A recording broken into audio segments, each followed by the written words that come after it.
Deputy speaker صاحب، اس سے زیادہ سیریس کوئی بات اور کوئی گفتگو، کوئی ٹاپک آج دنیا میں ہو نہیں سکتی۔ یہ بات جو حشر ہے، جو سانحہ ہے، وہ تاریخ میں اس کی کوئی مثال نہیں ملتی۔ پاکستان اسلامی جمہوریہ مملکت ہے، مسلمانوں کو لیڈ کرتا ہے۔ ہمارے پاس واحد اسلامی ملک ہے جس کے پاس ایک نیوکلیئر ایسٹ ہے۔ ہماری ذمہ داریاں زیادہ ہیں۔ میں بالکل اس موقع پہ کوشش کروں گا کہ لفظ بھی جو ہے اس کے ان باتوں کے علاوہ نہ جائے، اس لیے کہ نیت اللہ تعالیٰ جانتا ہے کہ بھئی آپ اس ساری چیز کو کس نیت سے بات کر رہے ہیں اور بیان کر رہے ہیں۔ میں صرف یہ کہنا چاہوں گا کہ ایسا نہ ہو کہ حالات ہماری حکومتوں کے لیے زیادہ سنگین ہوں۔ میں لاسٹ جو ہمارے ہاں اجلاس ہوا تھا، جب اسماعیل ہنیہ صاحب کی شہادت ہوئی تھی، تو ایک ریزولوشن پاس ہوا تھا، اس میں ایک کہا گیا تھا کہ ہم، جس کے اور بھی پوائنٹس تھے لیکن 2 پوائنٹس میں آپ کو یاد کرانا چاہتا ہوں۔ پوائنٹ نمبر 4، پوائنٹ نمبر 5 اس ریزولوشن کا ہے، مجھے یاد ہے، لفظوں میں کوئی آگے پیچھے ہو لیکن میں اس کا مفہوم عرض کر دیتا ہوں۔ اور اس میں یہ بات تھی کہ ہم فلسطین میں جن نوجوانوں کی تعلیم متاثر ہو گئی ہے، پاکستان ایز اے ریاست ان کو یہاں لے کر آئے گا اور تعلیم ان کو دی جائے گی۔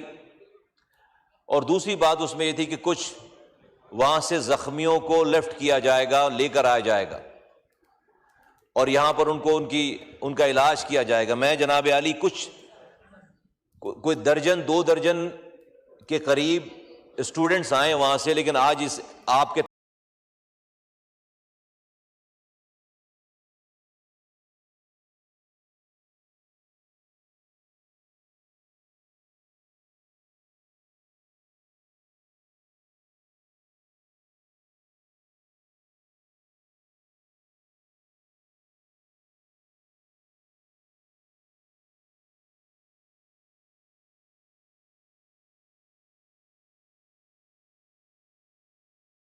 انوالو ہو، ان کے پاس پاسپورٹ نہیں ہے، ان کے پاس ویزے نہیں ہیں، ریاست انوالو ہو 100 بچوں کو جو کہ زخمی ہیں اور ان کی فیملیز کے ساتھ یہاں پر لے کر آئیں، ان کو ان کا علاج کریں اور اس کے بعد ان کو بہت صحیح طریقے سے ان کو واپس کریں۔ میں صاحبزادہ صاحب کی خدمت میں یہ صرف ایک چھوٹی سی معلوم میں شیئر کرنا چاہتا ہوں۔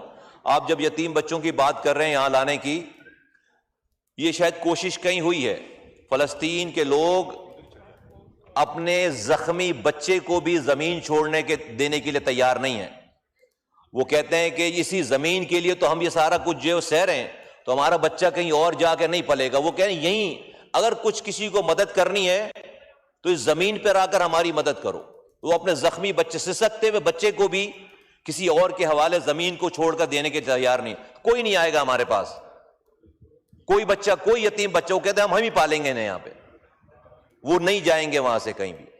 تو ہمیں چاہیے کہ میری ریکویسٹ ہے ایوان سے کہ ہم 100 ہیں سر، اس لیے کہ قوموں میں یہ چیزیں یاد رہ جاتی ہیں۔ جب یہ سارا معاملہ ہو رہا ہے، ہمارے مرنے کے بعد ہماری نسلیں جب ہوں گی تو کچھ تو ہم چھوڑ کر جائیں کہ بھئی ہم نے اس وقت یہ کیا تھا۔ چلیں اللہ کے پاس تو ہم نے جا کر اس کا حساب کتاب دینا ہی ہے، اور اس نظام کا، ساری چیزوں کا حساب ہونا ہے، سارے کیا ہمارے بس میں ہے، کیا ہمارے بس میں نہیں ہے، ہم کیا ہماری وقت ہے، ہم کیا کر سکتے ہیں، اور جو جس کے پاس کرنے کے اختیارات ہیں وہ کر رہا ہے نہیں کر رہا ہے، ایک ڈفرینٹ یہ ہے، یہ ہوگا سب کا حساب کتاب۔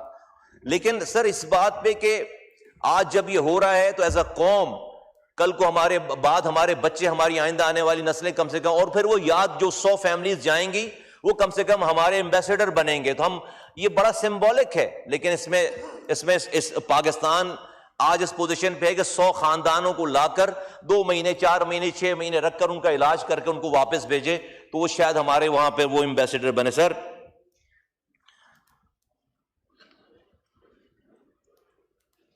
ہم نے رب کو اپنی آنکھوں سے دیکھا نہیں ہے. اللہ کے رسول صلی اللہ علیہ وآلہ وسلم نے بتایا کہ اللہ ہے تو ہم رب کو مانتے ہیں. ہم نے جبرائیل کو قرآن لے کر اترتے ہوئے دیکھا نہیں ہے اپنی آنکھوں سے. اللہ کے رسول صلی اللہ علیہ وآلہ وسلم نے بتایا کہ یہ قرآن جبرائیل لے کر اترے ہیں اور یہ اللہ کی کتاب ہے, ہم مانتے ہیں. اسی اللہ کے رسول صلی اللہ علیہ وآلہ وسلم نے کہا کہ مسلمان ایک جسم کے مانند ہے. مفہوم ہے, جسم کے ایک حصے کو تکلیف ہو تو تکلیف پورے جسم کو پہنچتی ہے. تو جب ہم اس رسول کے کہنے پہ رب کو مانتے ہیں, اس رسول کے کہنے پر اس قرآن کو مانتے ہیں, تو اسی رسول کا یہ کہنا ہے ہم نے حشر میں جا کر ان کے سامنے کھڑے ہونا ہے, ان سے اپنی عافیت کے معاملات دعا کروانی ہے, ان کی شفاعت کے بغیر ہمارا کچھ بھی نہیں ہو پائے گا.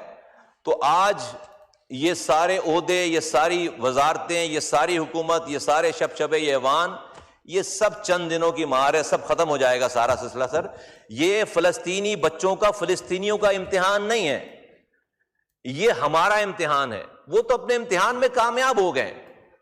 آج یہاں پر ہم ڈینگی وائرس سے مر کے جو ہے وہ بھی ہم قبر میں جا رہے ہیں. ہم جو ہے وہ ٹرالروں سے کچل کے بھی مر کے قبر میں جا رہے ہیں. ہم گندا پانی پی کر بھی مر کے قبر میں جا رہے ہیں, اور گٹر میں کھلے ہوئے گٹروں میں بچے گر کر بھی قبر میں جا رہے ہیں.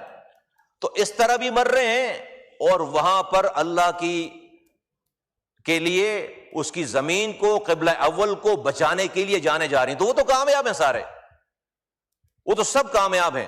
امتحان تو ہمارا ہے. تو ہمیں اس امتحان میں سوچنا چاہیے کہ ہم اس پاکستان جو بھی ہمارے پاس ریسورسز ہیں, سیاست سے الگ ہٹ کر, اس والی بات میں سیاست سے الگ ہٹ کر اپنی اس دنیا کے لیے اور اپنی, سر ہم شاید یہ کریں گے تو اللہ تعالیٰ شاید پاکستان کی بھی مدد کرے, غیب سے مدد کرے. دنیا میں ایک پتا بھی اللہ کی مرضی کے بغیر ٹوٹ کر نہیں کرتا.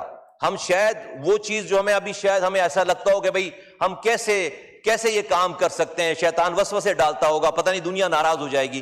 ہمیں کچھ رب کی رضا کی خاطر ہمیں کچھ ایکسٹرا آرڈنری کرنا چاہیے. اگر کر رہے ہیں اور کانفیڈینشیل ہے, نہیں پتا, بڑی اچھی بات ہے, ہو سکتا ہے کہ اسٹریٹجی ہو, لیکن اگر نہیں کر رہے تو ضرور کرنا چاہیے. میں سے زیادہ اور نہیں کہوں گا. میں اس ایوان سے کوشش کروں گا, ریکویسٹ کروں گا کہ یونانیمس کوئی ابھی بھی جب باتیں ہونی ہیں اور باتیں ہونی ہیں. قادر بھائی نے بہت زبردست تقریر کی ہے, لیکن یہ اس کے اندر بہت سارے پوائنٹس جو ہیں وہ ہیں اور ساری چیزیں, لیکن اور تقاریر بھی سر, چونکہ یہ فلسطین کا معاملہ ہے تو کم سے کم ہم فلسطین کے اوپر جو ہے وہ اپنی موجودہ آج کے دن کی قدورتوں کو, اپنے اختلافات کو بلا کر یونانیمس کوئی ایسی بات کریں جس سے شاید کوئی اس کا امپیکٹ پڑ سکے. بہت شکریہ. جی Sahibzada Hamid Raza on self explanation, please be short.